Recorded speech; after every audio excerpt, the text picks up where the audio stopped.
I hate that I don't trust myself. And that is very exhausting. Imagine living with someone every single day, 24/7. And that person is you in your own brain. If I were to dive deeper, overthinking actually stems from a lack of self-trust. In my case, it's always 1,000 reasons of, oh my gosh, what if I fuck this up? Instead of, hey, what can actually go right? So let's say I met up with my friends today. Every small interaction is like a crime scene investigation. I'm very sensitive to people's tone, emotions, posture, the way they look at me, to the point that it is too much. If someone is a bit off, maybe this person never say hi to me, I will be like, oh my gosh, I will freeze out. I definitely did something wrong. I definitely made this person angry. That's why this person acts like that today. It's my body's way of protecting myself. I freeze up in that moment. I panic. I replay scenarios. I wonder if I offended someone, if I overshared. I doubt myself when the person I should be trusting is myself. It's scary because in that moment, I feel like I transcended into another location. I'm not present anymore. And this could go on for hours. And I keep overthinking about the situation again and again and again. This would go on until I get tired. And then maybe I have another scenario to worry about. That's when I will forget about the previous scenario. So the craziest part is after every overthinking session, almost nothing happened. Like it has proven me time and again, all that overthinking was for nothing. So this is called self-sabotage. Because if you realize the amount of time you spend thinking about things, you could have been doing something better. I believe the amount of time I spend overthinking, right? If I accumulate everything, I could have gotten a freaking degree. I'm not even kidding. Or how about the times that you have overthinked so much to the point that you were not present with your loved ones? I'm moving on to the next part. When you don't trust your feelings, you start outsourcing your decisions.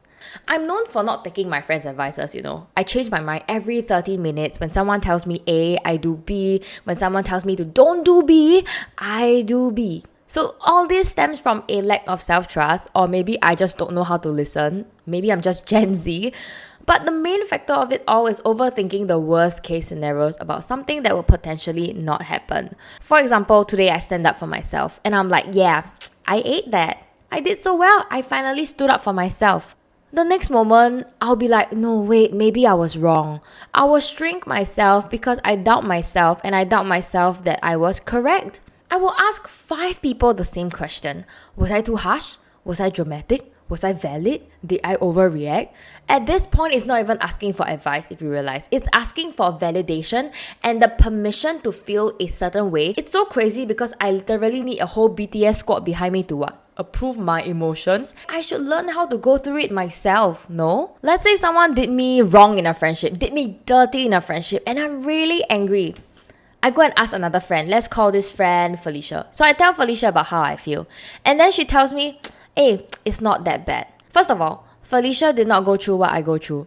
So she probably doesn't get how I feel entirely because she didn't have the original experience. Why am I adopting someone else's emotions? Or why am I asking her, like, hey, how should I feel about this situation? Do I not have emotions on my own? I'm like self-abandoning my own feelings. I guess I just don't trust myself enough to go through my emotions myself. So let me give you another example on how bad my overthinking is and how much I don't trust myself. When I first got my driving license, I was very scared. And every car has a dash cam, right? Please say you have a dash cam in your car. It's very important, okay? I would be constantly just really scared. Like if someone haunts me, I will like freak out. I'll download the video. I will send it to all my friends. I'll be like, oh my gosh, did I do anything wrong? Can you tell me, like, will I be okay and stuff? I will overthink. I'm like, oh my gosh, did I beat the red light? I gotta check. It's so crazy. It's so tiring. And it's all because I don't trust myself. It's not because I don't know how to drive. It's because I don't trust myself enough. I was also so worried that I might fuck up a drive the next day. I would download Waze, Google Earth, look through like Google Earth, all the photos, and I'll see like which turn, which lane should I take. You know how crazy it is now? It's insane It was not incompetence. It was just full distrust of myself. And this was on top of my daily overthinking of conversations, messages, scenarios, work, everything. Life is so tiring to live. And hence this podcast is made because I'm making you think as well, like life doesn't have to be so hard. outsourcing decisions when I don't trust myself, this is where we take validation from other people, like friends. It comes in forms of advices, reassurances. Example, oh babe, don't worry, you were right to be angry. Like what? You don't trust yourself that you were angry? Babe, you know what you did was fine. It's not too bad lah. Don't worry about it. When maybe you did something wrong. Maybe you kind of like scolded your boyfriend because you misunderstood him. And then you felt bad. So you go and tell your friend about it. And then your friend's like, no lah, it's okay lah. He kind of deserves to get scolded anyway. You get what I mean? You're like adopting someone else's mindset. And sometimes I wonder, where does this stem from for me? And what am I actually afraid of? Why am I built like this? I want a carefree life that doesn't have to be so serious, but I panic over everything. What if it was never about someone else, but it's just the fear that I am afraid of making mistakes. I am afraid of doing something wrong because keyword is I'm wrong. And when I'm wrong, I don't trust myself enough to bounce back. I don't trust myself to rectify my mistakes. So instead of trusting my initial feeling, I take on the form of the majority's decision, which, newsflash, it's not my own. It's someone else's opinion. I act upon how someone else feels. Let's look outwards. When you overthink and outsource your friends, which I'm very sure it's a normal thing, I guess. It's very normal to confide in friends, but there's a line on something. I realized that I lost myself and my ability to regulate my own emotions. Every time something happens, I argue with someone. I argue with my boyfriend. I made a mistake. I am afraid of something. I will have to text my friends immediately to ask them for opinion, for advice. I don't even give myself time to sit down and think about it. I have come to the point that I lost the ability for that. I'm relying on everyone else except for myself. Here's something you should know. Everyone has their own mental capacity limit and everyone is fighting their own demons, which you probably will never know about. So imagine being my friend. I come to you for advice. This gets worse, okay? You give me advice. I feel better. 30 minutes later, I do something that you told me not to because I changed my mind. Being my friend is very tiring as well. I get it. And the thing is that I don't even mean to do it. I don't even mean to hurt my friend. I treasure the friendship. I love my friend.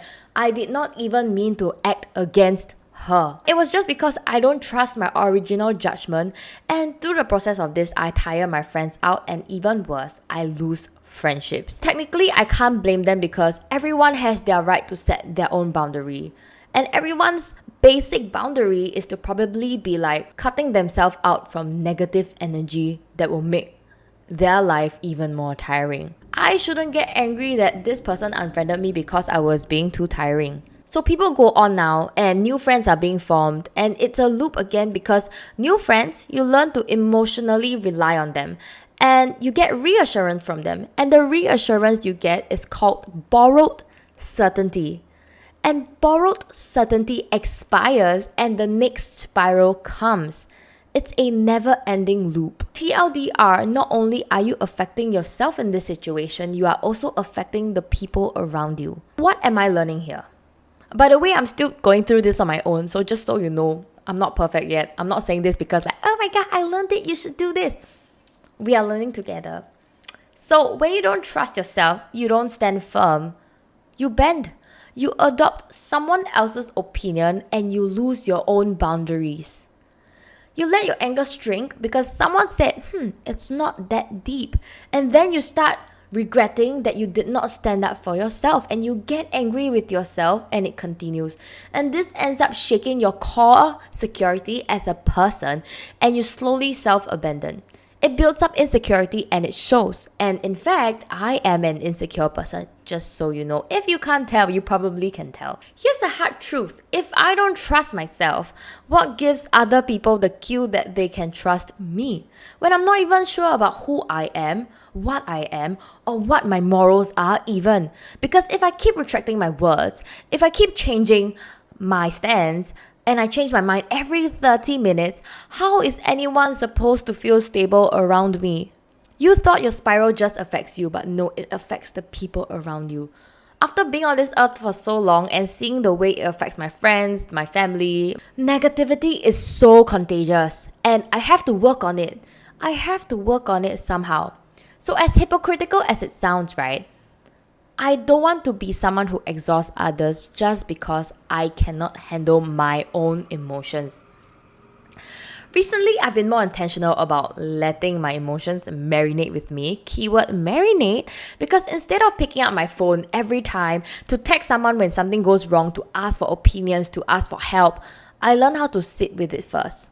I'm not saying, hey, you cannot share with friends things, That's what friends are for. You are able to confide in them, you are able to share with them your troubles, and they are able to have the limit to comfort you, vice versa. The difference is learning how to not rely on them every time something happens. Like, you have to learn how to rely on yourself. Instead of picking up your phone to immediately get someone to validate your hurt, your anger, your uncertainty, try to sit on it first. I know it's very uncomfortable. I know it's really hard because my brain is so used to seeking validation from people around me. It's muscle memory. And to break the habit, you honestly have to consciously tell yourself, hey, stop. Don't solve it now. Sit with it and try to validate yourself with your own knowledge and common sense. All of us have our knowledge and we have the basic decency of knowing what is right, what is wrong. We have our basic morals right there. Use it, utilize it, train your brain to know what is right, what is wrong, train your brain to discern moments, and train your brain to learn how to make decisions for yourself. Even from there, if you are wrong, at least you know it's a decision you made from trusting yourself. So from there, you also have to learn how to forgive yourself and do better next time. And with that, congratulations, you have gained the art of regulation. Whew! I know it sounds very difficult, and trust me, my advice probably isn't the best because I'm just a 25-year-old girl, quarter life crisis from the internet that haha, this buff baby 88, giving advice based on things she learns off the internet or from her original experience. If you feel like you need professional advice, which I always advocate on having professional help like therapy, which I myself go to as well. Back to it, I know it's easier said than done because when I spiral, I actually go pretty damn bonkers. My logics are out. Pew! My emotions are in. Logic 1%, emotions 99%. The spiral always wants urgency. It wants to fix it now, text now, clarify now, solve now. But the world doesn't end when everything is not fixed immediately. You can give it time to think, because if you sit uncomfortably and you cool down, sometimes you realize, hey, actually, this doesn't even need solving. I just needed to cool down. Nobody is perfect and we all make mistakes. Trust yourself to rectify the situation. You will be able to rectify the situation. Okay, now you say, Janelle, can you give me a better solution? Let me tell you today, it is scientifically possible because of neuroscience that you are able to break your unhealthy patterns and your cycle of overthinking. Don't give yourself the sentence that you are just an overthinking person by nature. It is possible to change. The brain works by repetition. There is something called neuroplasticity. So it is the brain's ability to rewire itself, meaning you're not stuck with your habits, fears, or patterns. Your brain can build new pathways, break old ones, and literally reshape who you are. With intention and repetition, intention is the keyword, you can train your mind to think better and live through a different perspective. I won't deny that I'm a pessimist, but that does not mean that I will be like this forever. Because if I'm willing to intentionally rewire my brain to see the positive things in life, I am able to lead a happier life. A life with lesser worries, a life that I don't need to overthink so much. So in neuroplasticity, your brains are literally wired by repetition. Correct. If you panic every time something feels uncertain, your brain will get really good at what you feed it the most. So your brain will just keep panicking. Not because you're broken, but because you trained it that way. I'm not saying this out of my ass. I'm not a professional, but I actually do my research and I read up on things. And neuroplasticity is something that I'm so interested about that you should go and read it too if you want to understand how your brain works and how you are able to change yourself and change your life. It sounds very deep there, but it's quite interesting lah.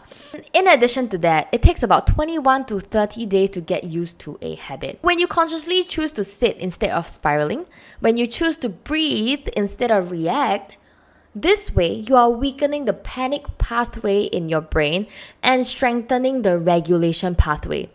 It feels unnatural at first because the brain loves familiarity, even if it's unhealthy, and that's how bad habits are formed. But the more you sit with it, the more your brain learns. Oh, We kind of spiraled just now, but we survived without exploding.